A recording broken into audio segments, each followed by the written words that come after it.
Perfectionism is a trap. If you're feeling stuck out of the need to have it perfect, it's a trap, right? And it will make you feel more burnt out. And you might say, well, how's that? Well, the longer you spend trying to get it just right, the more you feel the weight of everything else you have to do, right? Because that list keeps piling and piling higher and higher. And when do you finally get things done? So let's talk about some signs that perfectionism is leading to burnout. So maybe you have multiple projects you've been working on for weeks, but haven't finished any. Are you constantly thinking about how to fix or make each project or presentation just so? Or maybe you're not sleeping because your mind is thinking about how to make that next presentation even better before you submit it. That's a lot of thoughts trying to make things better. And maybe they're already good. We need to examine that. So, how do we let go of these unrealistic expectations? First, we have to remember that there is no such thing as perfect. We can always make things better, we can always improve. And sometimes we have to just decide it's good enough. So, we have to let go that there is such a thing as perfect because there is not. Remember, you are human, as we all are, and we can make mistakes. And mistakes are okay. It just shows that we're human and it's just reality. So I want you to identify what level do you consider good enough, right? This has been an interesting journey for me on just finishing things, just finishing posts and putting it out there. Even if I mess up a word, record a video and get it done, right? Just do it. People like to see that you're human and mistakes are okay. So I want you to identify, what is that good enough?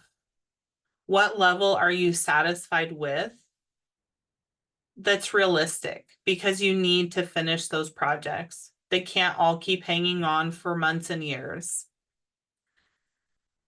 But did you know perfectionism isn't always helping your career? And in some ways, it could be hurting it, right?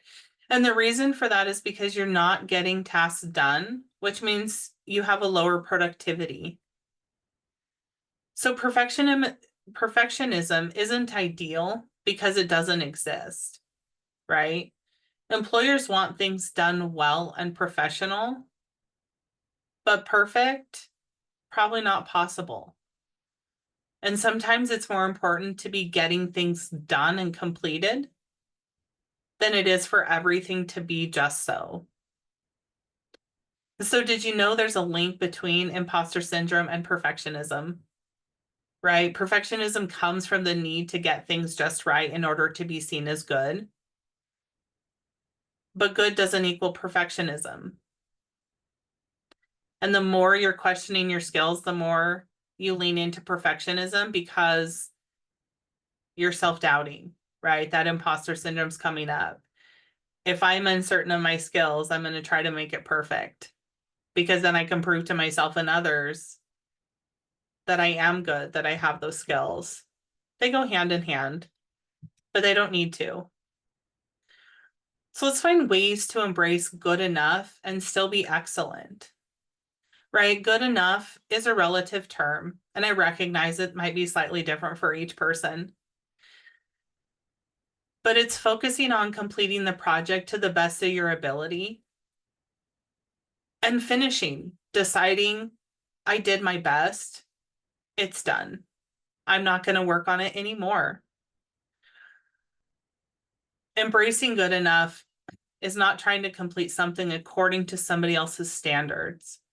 Now, I recognize at work we might have a supervisor who has expectations and standards. All you can do is do your best to try and meet those. But let go of the need for it to be perfect and find excellence within yourself of, I did my best. It's good enough.